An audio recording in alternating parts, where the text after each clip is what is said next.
Avui fem pasta amb una salsa de xampinyons i tofu.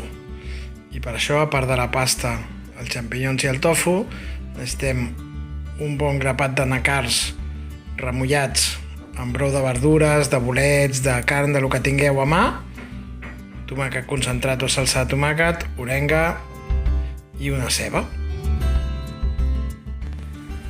Hem posat a bullir la pasta i mentrestant anem tallant els xampinyons a làmines i després, si a cas, els tallarem per la meitat.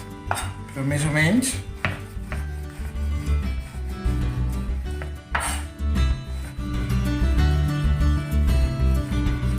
anem fent així. Llavors, si els voleu més petits, els ajunteu per aquí i senzillament feu aquest altre tall i ja està.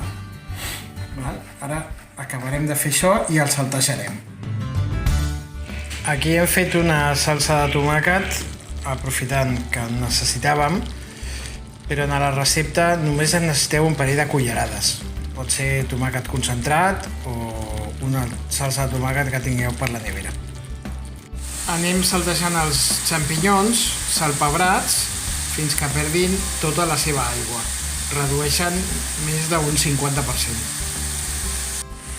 En el tofu hem agafat el tou, el que es desfà més, perquè el barrejarem amb la salsa de xampinyons. Però igualment el marinem una estona amb una mica de salsa de soja. Ja tenim la pasta bullida, en aquest cas hem escollit uns caserese. La colem i la refredem perquè encara no tenim llesta la salsa.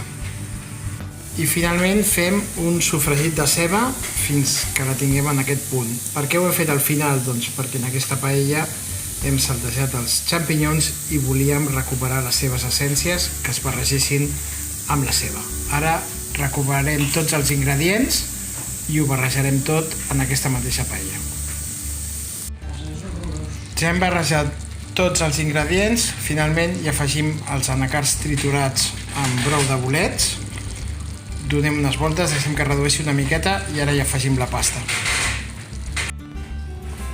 Ja hem barrejat la pasta i només ens quedarà emplatar i servir. Ja aquí tenim la pasta emplatada amb una mica d'orenga per sobre al final.